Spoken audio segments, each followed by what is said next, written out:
नैनीताल में राजकीय महाविद्यालय में वार्षिकोत्सव कार्यक्रम आयोजित। सीएम धामी ने की कार्यक्रम में शिरकत। सीएम ने शिक्षक शिक्षिकाओं को किया सम्मानित।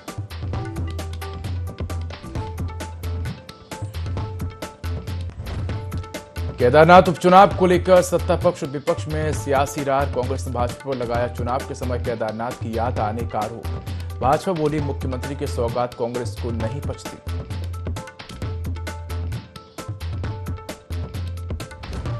हिंदूवादी नेता साध्वी प्राची ने पुलिस से मांगी मदद। खुद को जान को बताया खतरा। आश्रम गीता कुटीर में घूम रही लड़की पर जताया शक।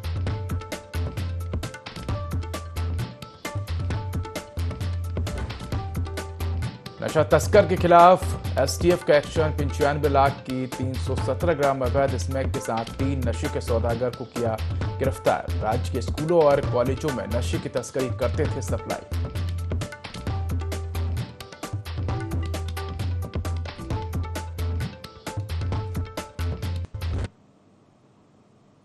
नमस्कार, मैं हूं देवभूमि लाइव में आपका स्वागत है। बुलेटिन की शुरुआत करेंगे तमाम बड़ी खबरों के साथ।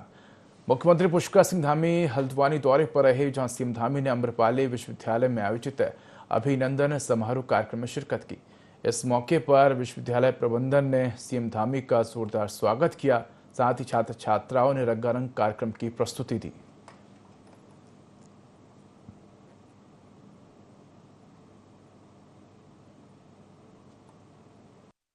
युवाओं को, हजारों हजार छात्र छात्राओं को अपनी ज्ञान रूपी छाव देने का काम कर रहा है, उनके मार्ग प्रशस्त कर रहा है। जैसा आपने बताया कि 18,000 युवा विद्यार्थी इस कैंपस से निकलकर या आपके संस्थान से निकलकर आज विभिन्न विभिन्न क्षेत्रों में अपनी सेवाएं दे रहे हैं और रोजगार प्राप्त कर रहे हैं। बहुत सारे लोग सफल उद्यमी बनकर अपना उद्योग चला रहे हैं। ये अपने आप में बहुत बड़ी बात है और इन उत्कृष्ट उपलब्धियों और विद्यार्थियों की सफलता में आप सब ने, आपके आम्रपाली परिवार ने, विश्वविद्यालय ने, संस्थान ने जो योगदान दिया है, मैं उसके लिए आपको बहुत बधाई देता हूं, आपको बहुत शुभकामनाएं देता हूं। भाइयों बहनों, मेरे युवा साथियों, हम सभी जानते हैं कि आज हमारे देश के यशस्वी प्रधानमंत्री आदरणीय नरेंद्र मोदी जी के नेतृत्व में संपूर्ण विश्व न केवल हमारी शक्ति और ज्ञान से परिचित हो रहा है, बल्कि प्रत्येक क्षेत्र में आज संपूर्ण विश्व हमारा अनुसरण कर रहा है। आप एक दौर वह भी याद करिए। मुख्यमंत्री पुष्कर सिंह धामी नैनीताल दौरे पर रहे, जहां सीएम धामी ने बेताल घाट में शहीद खेमचंद्र डोरवी राजकीय महाविद्यालय के वार्षिकोत्सव कार्यक्रम में शिरकत की। साथ ही सीएम ने महाविद्यालय के शिक्षक शिक्षिकाओं को भी सम्मानित किया। इस मौके पर सीएम के साथ लोकसभा सांसद अजय भट्ट और विधायक सरिता आर्य भी मौजूद रहे।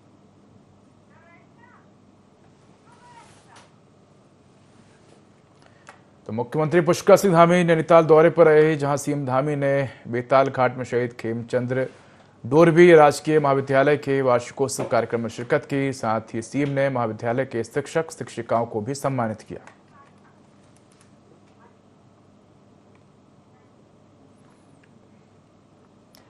केदारनाथ विधानसभा सीट पर उपचुनाव की घोषणा होना अभी बाकी है, लेकिन केदारनाथ उपचुनाव को लेकर सियासत लगातार गर्म रही है। ऐसे में कांग्रेस पार्टी के प्रदेश उपाध्यक्ष सूर्यकांत धस्माना ने भारतीय जनता पार्टी पर आरोप लगाया है कि केदारनाथ विधानसभा सीट पर उपचुनाव होना है, इसलिए मुख्यमंत्री को केदारनाथ में विकास की याद आ रही है।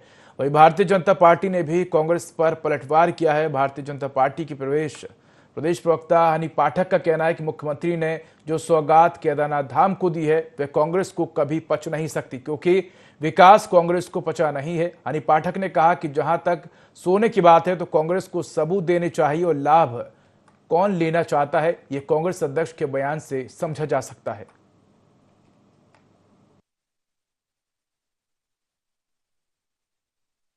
जो वरिष्ठ उपाध्यक्ष हैं जो ये बात कर रहे हैं वो शायद अपने बारे में कर रहे हैं कि जनता उनको उनका जवाब देगी, क्योंकि कैंट विधानसभा की जनता इनको 3-4 बार इस चीज का जवाब दे चुकी है।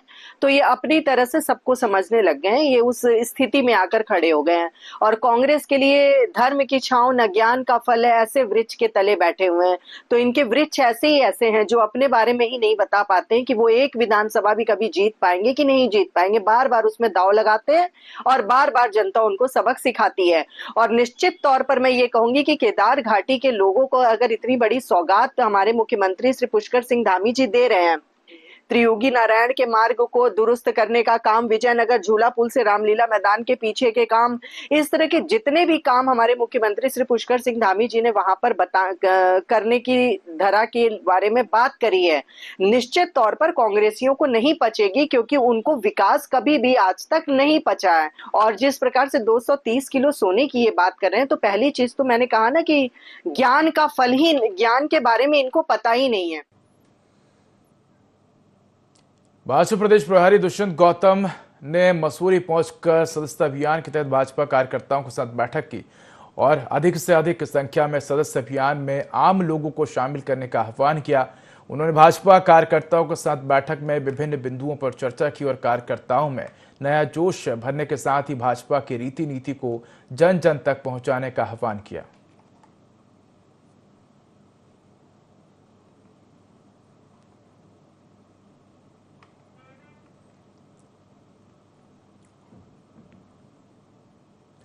प्रदेश की पर्वतीय दुर्गम क्षेत्रों में शिक्षकों की कमी को जल्द ही दूर किया जाएगा। इसके तहत राज्य लोक सेवा आयोग से विभिन्न विषयों के चयनित असिस्टेंट प्रोफेसर्स की जल्द ही नियुक्ति की जाएगी।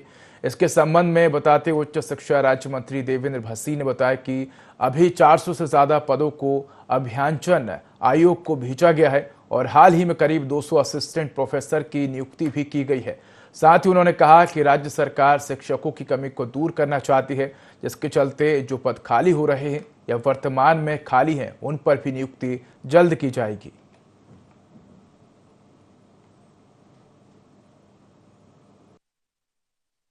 के अभी 400 से अधिक पदों का अभियाचन जो है वो आयोग को भेजा गया है और अभी हाल ही में करीब 250 असिस्टेंट प्रोफेसर्स की नियुक्ति हुई है, जिनके नियुक्ति पत्र माननीय मुख्यमंत्री जी के द्वारा दिए गए हैं।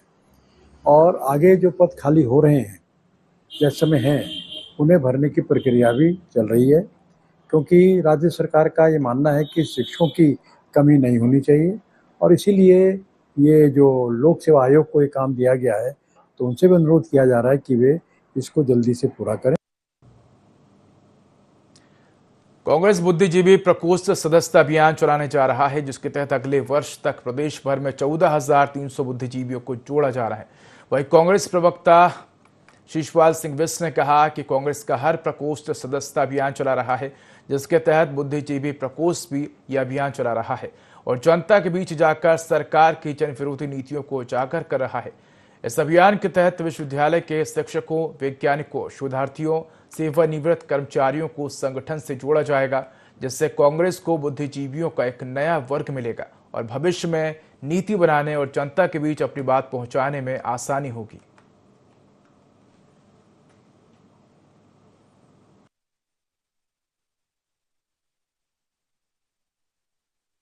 इसके सभी फ्रंटल प्रकोष्ठ जनता के बीच जा करके सरकार की जन विरोधी नीतियों को पहुंचाने का काम कर रहे हैं और बुद्धिजीवी प्रकोष्ठ ने एक नई ड्राइव चलाई है। वो साल भर में 14,000 नए बुद्धिजीवियों को पार्टी से जोड़ने का अभियान चला रहे हैं और निश्चित तौर पर क्योंकि आज समाज के हर वर्ग से लोग कांग्रेस पार्टी से जुड़ना चाहते हैं और अगर बुद्धिजीवी प्रकोष्ठ ये अभियान चला रहा है तो पार्टी की मजबूती के लिए चला रहा है और निश्चित तौर पर जो है आज चाहे विश्वविद्यालय के प्रोफेसर हों, चाहे अन्य शिक्षण संस्थानों से जुड़े हुए बुद्धिजीवी हों या सरकारी संस्थानों से जुड़े हुए बुद्धिजीवी हों, सभी लोग कांग्रेस पार्टी की नीतियों से प्रभावित।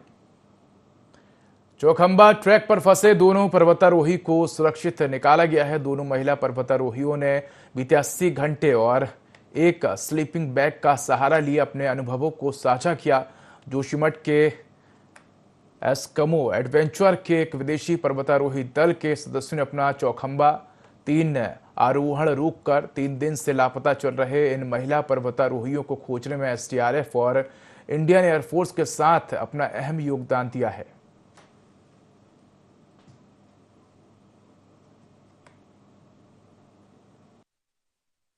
एक्सपीडिशन का जो मोटा हमें एक रेस्क्यू की कॉल आई थी। हमारे अमेरिकन और जो ये ब्रिटिश क्लाइंबर हैं, इन्होंने अपने गामी इनरी सैटेलाइट के थ्रू मैसेज दिया था आईएमएफ को और फ्रांस की अपनी टीम को कि हम लोग यहाँ पे फंसे हुए हैं, we need rescue. Technical bag है वो रोल डाउन हो गया था माउंटेन से नीचे, जो कि एक पत्थर के आने से हिट हो गया था और उनका रोप जो है कट गया था। मैं थैंक्स बोलना चाहूँगा इंडियन एयरफोर्स, हमारी लोकल फॉरेस्ट डिपार्टमेंट, एसडीआरएफ और जो भी इसमें एजेंसीज इन्वॉल्व थी, तो उन्होंने अपने स्तर पे काफ़ी क्विक इसमें रिस्पांस किया। उनको जो टेक्निकल रॉक फेस था जो कि 6000 मीटर्स के ऑल्टीट्यूड पे था, वहाँ से इन्होंने इनको टेक्निकल गियर्स के सारे नीचे हेल्प करके रैपल डाउन करवाया। हमें इन्फॉर्मेशन दी कि हम 5 क्लाइंबर्स एक साथ हैं and we are completely safe और आप इमीडिएटली हमें नेक्स्ट मॉर्निंग में आप हमें 10 बजे से पहले एयरलिफ्ट करिए।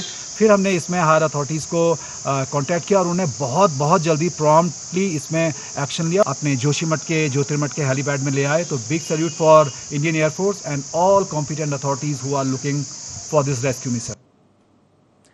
उत्तर प्रदेश के डासना गाजियाबाद के शिव शक्ति धाम के महंत यति नरसिंहानंद की आपत्तिजनक टिप्पणी को लेकर बीते जिले में अलग अलग जगह प्रदर्शन किए गए थे। आपको बता दें कि नरसिंहानंद के खिलाफ प्रदर्शन करते हुए कई नारे भी लगाए गए थे। हरिद्वार पुलिस ने नारे को भड़काऊ माना और अज्ञात लोगों के खिलाफ हेट स्पीच का मुकदमा दर्ज किया गया है। एसएसपी ने बताया कि लक्सर में 2, सिडकुल और ज्वालापुर में एक मुकदमा दर्ज किया गया है। एसएसपी प्रमेंद्र डुबाल ने बताया कि विरोध प्रदर्शन की आड़ में सड़क मार्ग को जाम कर आमजन को दिक्कत पहुंचाने के साथ साथ भड़काऊ नारे लगाए गए। इस तरह के नारे हेट स्पीच की श्रेणी में आते हैं। आरोपियों की पहचान की जा रही है। एसएसपी के अनुसार सोशल मीडिया पर नजर रखी जा रही है। सोशल मीडिया पर कोई भड़काऊ संदेश अपलोड करता है या उसे आगे बढ़ाता है तो उसके खिलाफ भी कार्रवाई की जाएगी।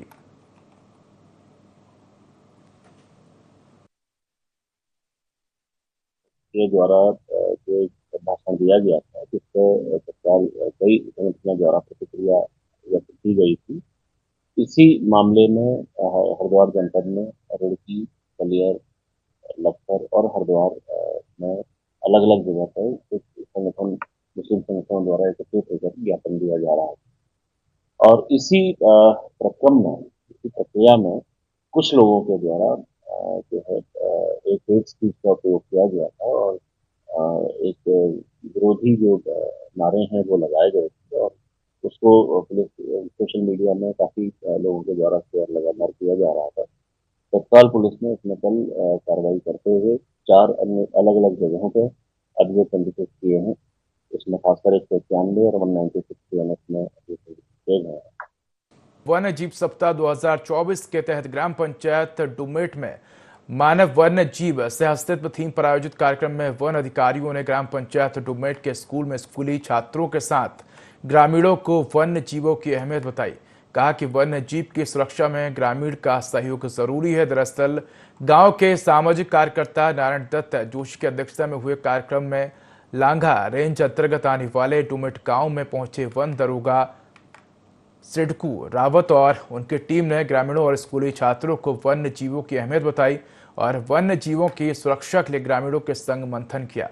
और उन्होंने कहा कि वन्य जीव सप्ताह 2 अक्टूबर से 8 अक्टूबर तक मनाया जाता है, जिसका कल समापन किया जाएगा।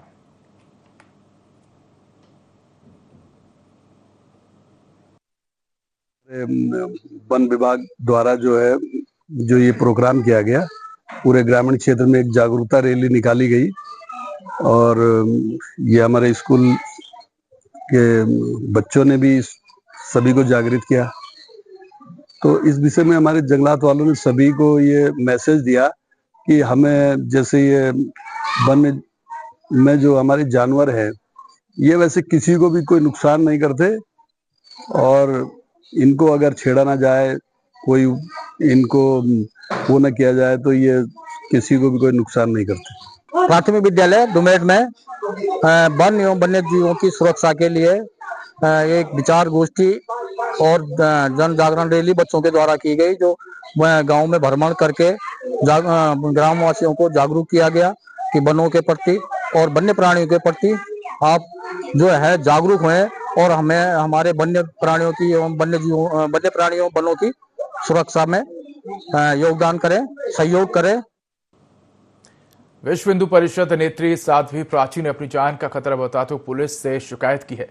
हरिद्वार के प्रेस क्लब में प्रेस कॉन्फ्रेंस करते हुए साध्वी प्राची ने बताया कि हरिपुर कला स्थित उनके आश्रम गीता कुटीर में एक दूसरे समुदाय की लड़की हिंदू आईडी कार्ड लेकर रुकी हुई थी और उसकी गतिविधियां संदिग्ध लगने पर तलाशी ली गई तो लड़की के पास से धारदार हथियार और उर्दू लिखी कुछ किताबें बरामद हुई हैं। साध्वी प्राची ने इसे अपने खिलाफ साजिश बताया और थाना रायवाला में शिकायत कर कार्रवाई की मांग की।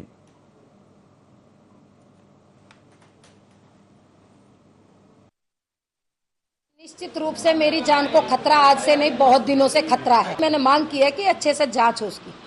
अब ये जो घटना हुई है, हिंदू बता करके, हिंदू आईडी दे करके, दया की भीख मांग करके, मैंने मानवता इंसानियत के नाते कि हिंदू बच्ची किसी गलत हाथ में ना फंसे। छोटी बच्ची है, ज्यादा उम्र भी नहीं।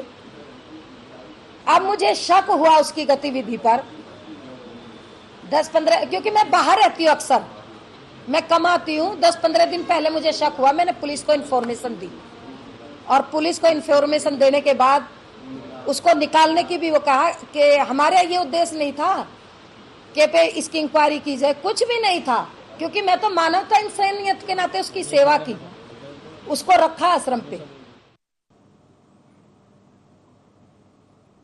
एक और जहां सरकार पर्यावरण संरक्षण के लगातार वृक्षारोपण करवा रही तो वहीं मंगलूर के ग्रामीण क्षेत्र में वन तस्करों का आतंक लगातार जारी है। मंगलूर के मुंडा याकी स्थित कब्रिस्तान से रात के अंधेरे का फायदा उठाकर वन तस्करों द्वारा हजारों रुपए के सरकारी पेड़ काट लिए गए तो वहीं वन कर्मियों को कानो कान खबर तक नहीं लगी। वन विभाग की उदासीनता के चलते वन माफिया बेखौफ होकर सरकारी वृक्षों पर आरा चला रहे हैं, जिसका जीता जागता उदाहरण मुंडयाकी गांव में देखा जा सकता है। वहीं दूसरी ओर उप प्रभागीय वन अधिकारी शिवी जोशी ने बताया कि अधीनस्थों को नियमानुसार कार्रवाई करने के निर्देश दिए गए हैं।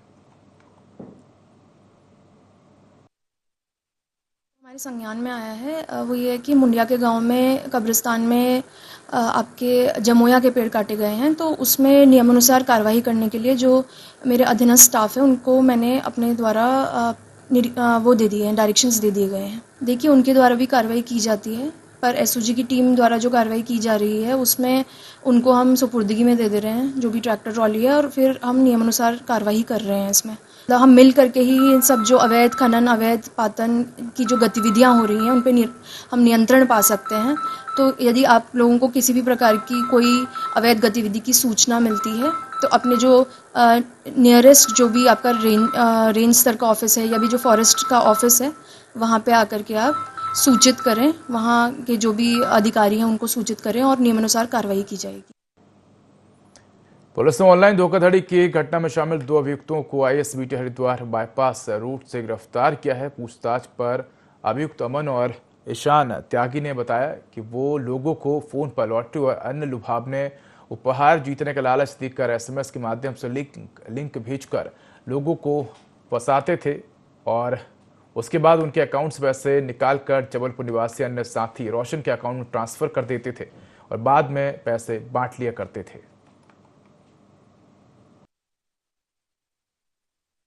मामला राजपुर में पंजीकृत हुआ था, जिसमें योगेश कुमार जी इनके साथ एक लिंक भेजकर और लॉटरी जीतने का लिंक भेजा गया था और उस पर क्लिक करने के बाद इनको बताया था 50 लाख रुपए का ये लॉटरी जीत गया है और उसमें विभिन्न चार्जेस बताए गए थे। और इसके बाद जो फेक लिंक को क्लिक किया गया था तो इनके सारे अकाउंट्स वगैरह को एक तरह से कॉपी कर लिया गया था, जिसके बाद उनके अकाउंट से 20 लाख तत्काल ही निकल गए थे उसमें। इसके बाद जब हमारी टीम ने इस पर वर्क किया था तो इसमें 2 लोग को इसमें अभी मनी ट्रेल में इसमें अरेस्ट किया।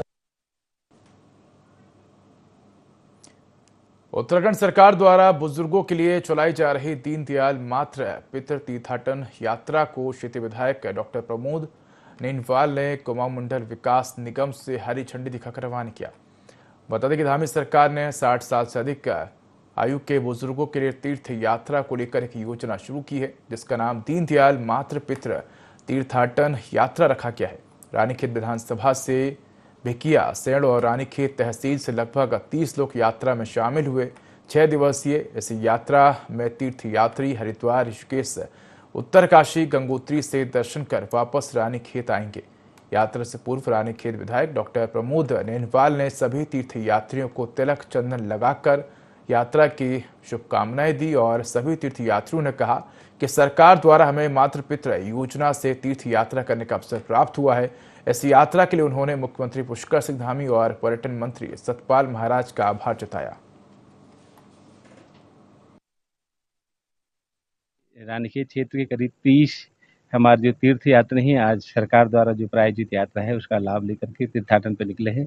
मैं हमारे साथ में हमारे जिला पर्यटन अधिकारी भी यहाँ पर आज रहे और तमाम हमारे क्षेत्र के जो सम्मानित वरिष्ठ लोग हैं, आज उनके सम्मुख सबको यहाँ से हमने विदाई दी, यात्रा के लिए उनको रवाना किया और मैं सभी हमारे जो वृद्धजन हैं जो आज तीर्थाटन पर जा रहे हैं उनको बहुत बहुत शुभकामनाएं दी। प्रदेश की कैबिनेट मंत्री रेखा आर्य ने रानीपुर विधानसभा के विष्णुलोक लीवर कॉलोनी में आंगनबाड़ी पालना केंद्र का उद्घाटन किया। इस मौके पर क्षेत्रीय विधायक आदेश चौहान और स्थानीय महिलाएं भी मौजूद रहीं। पालना केंद्र में सुबह से शाम तक किसी भी समय कितनी भी देर 6 महीने से लेकर 6 साल तक के बच्चों को छोड़कर बेफिक्र जाया जा सकता है। यह निःशुल्क सुविधा है। इन पालना केंद्रों पर बच्चों के लिए 3 समय का आहार, सोने की व्यवस्था, खिलौने, झूले आदि सुविधाएं मिलेंगी।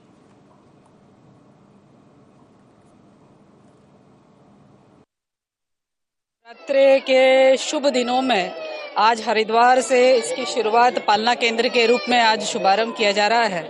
निश्चित रूप से ये पालना केंद्र अपने आप में उन सब महिलाओं को समर्पित है जो महिलाएं किसी न किसी प्रयोजन के लिए घर से बाहर निकलती हैं और धनार्जन करने के लिए निकलती है। उनके लिए सबसे बड़ी चुनौती बच्चों को संभालना होता है। तो बच्चे आखिरकार किसके भरोसे छोड़ें और वह कैसे निश्चिंत होकर अपना काम कर सके। भारत सरकार ने उसी का एक विकल्प जो है पालना केंद्र के रूप में राज्य सरकारों को दिया है, जिसमें उत्तराखंड ने इसकी शुरुआत कर दी है और उत्तराखंड ने हरिद्वार के अपने इस लेबर केंद्र से इसकी शुरुआत आज की जा चुकी है। मैं समझती हूँ कि एक पालना केंद्र में एक आदर्श स्थिति 25 बच्चों के साथ में हम सब लोग उसको स्टार्ट कर रहे हैं। महिलाओं से छेड़खानी के मामले तो आपने सुने ही होंगे, लेकिन क्या पुरुषों के साथ भी छेड़खानी हो रही है? ऐसा ही मामला विकास नगर से सामने है, जहां महिलाएं पुरुषों और युवाओं को छेड़ती नजर आ रही हैं। पुलिस को इसकी जानकारी लगी तो पुलिस यहां जांच करने पहुंची, जहां पुलिस ने देखा कि आधा दर्जन महिलाएं आने जाने वाले युवाओं के साथ छेड़खानी और अश्लील इशारे कर रही हैं, जिससे वहां से गुजर रहे राहगीरों को भी परेशानी का सामना करना पड़ रहा है।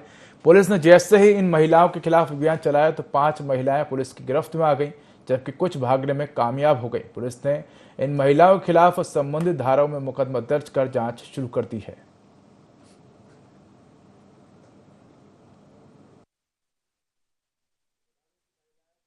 नगर बाजार में सड़क सरेआम पर अश्लील हरकतें करने के क्रम में आज 5 महिलाओं को गिरफ्तार किया गया। उनके प्रति वैधानिक कार्रवाई की जा रही है। अवैध रूप से कार्य कर रही हैं, तो इसी संबंध में हमारे द्वारा ही कार्रवाई की। जबरेड़ा थाना क्षेत्र में एक स्कूल के सिक्योरिटी गार्ड की डंडे से पीट कर हत्या करने का मामला सामने आया। हालांकि मारपीट करते हुए पूरा घटनाक्रम स्कूल में लगे सीसीटीवी कैमरे में कैद हो गया। पुलिस ने मृतक के शव को कब्जे में लेकर पोस्टमार्टम के लिए भेज दिया है और हत्या करने वाले आरोपी की तलाश शुरू कर दी है। सूचना पर पहुंची पुलिस ने शव को कब्जे में लेकर पोस्टमार्टम के लिए भिजवाया है। फिलहाल पुलिस मामले की जांच में जुटी है।